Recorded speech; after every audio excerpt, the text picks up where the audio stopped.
Assalamualaikum warahmatullahi wabarakatuh kepada semua subscriber dan penonton channel saya. Hari ini kita akan menceritakan tentang keramat.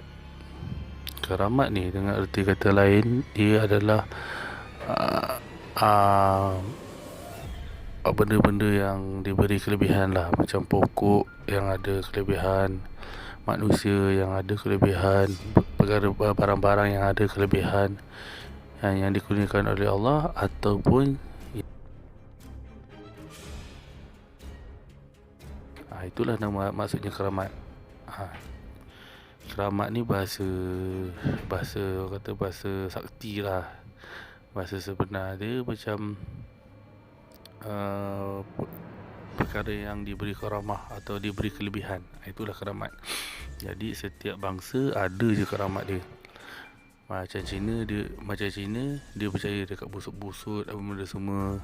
Macam India dia percaya dekat pokok-pokok besar yang ada keramat. Mungkin sebab agama dia pun percayakan the tree of life tu kan. Lepas tu kita orang Melayu, kita percaya dan kita tahu adanya perkara gaib dan kita yakin kan. Contoh macam kita ada ulama-ulama ataupun wali-wali Allah. Sebab itu kita ada istilah bertawasul di kubur. Kubur tu bukannya sembah kubur, kita bertawasul, kita ambil keberkatan daripada orang yang diberi kelebihan oleh Allah tu. Macam itulah biasanya lah. Okey, keramat ni dia ada ke banyak tempat kat dalam Malaysia ni. Salah satu keramat yang ada, contoh di Melaka, kita ada Pulau Besar, kita ada kita ada Datuk Macap, kita ada Perigi Hang Tuah. Tu antara tempat-tempat keramat lah tu kan, yang kita tak tahu dia punya kejadian tu, usul dia dan perkara-perkara. Macam Pulau Besar dipercayai ataupun diceritakan orang selalu menuntut ilmu di sana sebab dia ada banyak keramat. Itu yang ada di Pulau Besar lah.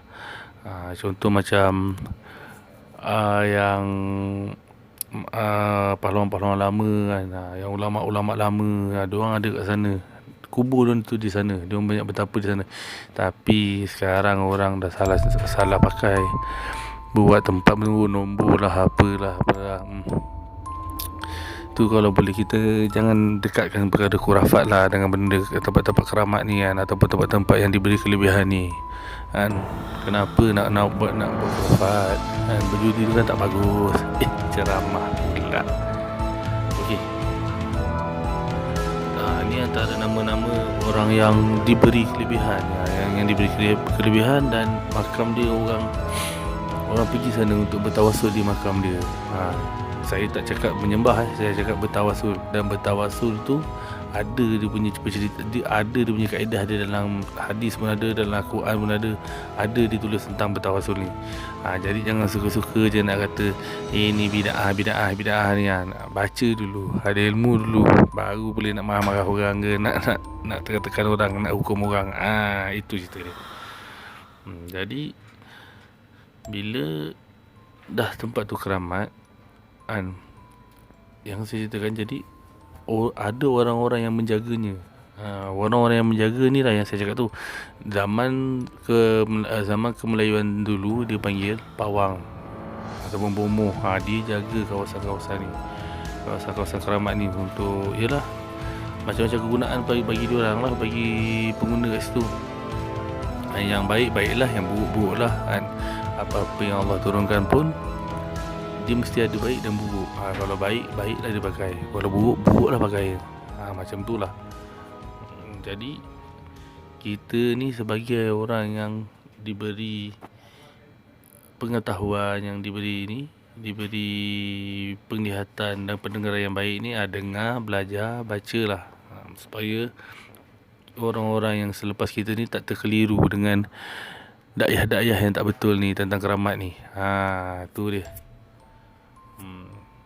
Keramat ni lepas tu ada pula kaedah-kaedah yang yang salah. Contoh bagi makan pulut kuning lah, ayam lah, apa letak kat situ kan.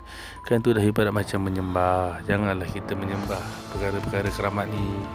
Nak kita nak ambil iktibar, nak ambil keberkatan daripada dia, boleh, insya-Allah. Selagi dia tu ilmu Allah. Kalau dia tu mati sebab ilmu khurafat ni, fikir balik semula lah. Allah Alam. Susah nak cakap.